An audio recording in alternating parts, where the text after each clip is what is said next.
चौधरी साहब अपने डेरे पर पंचायत लगाकर बैठे थे। दो घर झगड़ पड़े थे, उनका फैसला हो रहा था। अभी पंचायत चल ही रही थी कि गुल्लू मिरासी चौधरी साहब के डेरे पर आ गया। उसने कुछ बोलने के लिए मुंह खोलना ही था कि फिर कुछ सोचकर चुप हो गया और डेरे पर बैठकर बड़ी बेताबी से पंचायत के खत्म होने का इंतजार करने लगा। चौधरी साहब भी गुल्लू की बेचैनी को भांप गए। उन्होंने पंचायत खत्म करके फैसले को अगली तारीख तक टाल दिया। जब तमाम लोग डेरे से जा चुके तो चौधरी साहब ने गुल्लू को पास बुलाया और कहा, क्या बात है, तुम बड़े बेचैन दिखाई दे रहे थे। गुल्लू बोला, चौधरी साहब कहाँ से शुरू करूं और कहाँ पर खत्म करूं।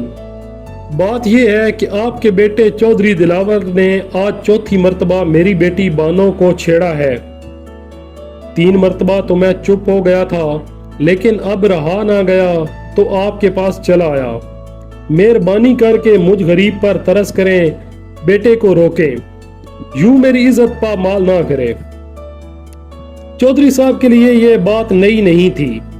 उन्होंने गुल्लू को बहलाकर वापस भेज दिया। गुल्लू को इस बात पर बड़ा गुस्सा आया, लेकिन बेचारा गरीब था, कुछ बोल ना सका। लेकिन बात दिल में रख ली कि कभी किसी मौके पर जवाब जरूर दूंगा। उधर चौधरी साहब अपने घर वापस आए, बेगम को सारी बात बताई। बेगम ने कहा, चौधरी साहब, निक्के चौधरी की शिकायतें रोज बरोज बढ़ती जा रही हैं। आप ऐसा करें कि उसकी शादी कर दें। जब शादी हो जाएगी वो खुद ही संवर जाएगा। उसकी बेगम उसको खुद ही ठीक कर लेगी। चौधरी साहब को भी यह बात पसंद आई। उन्होंने पास के चौधरी से रिश्ता मांगा, रिश्ता मिल गया। चौधरी साहब ने चट मंगनी पट ब्याह वाली बात की और थोड़े ही दिनों में अपनी बहू को ब्याह कर घर ले आए। शादी के दूसरे दिन वलीमा था। चौधरी साहब के डेरे पर रौनकें लगी हुई थीं।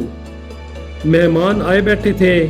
चौधरी साहब मेहमानों से मुबारकबादें वसूल कर रहे थे। गुल्लू मिरासी भी वलीमे में शरीक था। खाना शुरू हुआ। जैसे ही खाना मेहमानों के मुंह को लगा, सबके मुंह बन गए। खाने में नमक बहुत ज्यादा था। मेहमान चुपचाप खाना खा रहे थे, लेकिन चौधरी साहब के डर की वजह से कोई बोल नहीं रहा था। चौधरी साहब हर मेज पर जाते और कहते, भाई रज के खाओ, मेरा करोड़ों रुपए का खर्चा हुआ है खाने पर।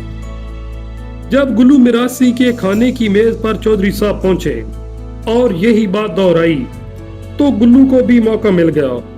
उसको पुरानी बात याद आ गई। उसने कहा, हाँ भाई रज के खाओ, करोड़ों रुपए का खर्चा हुआ है चौधरी साहब के खाने पर, लाखों का तो नमक डाला है सिर्फ इसमें।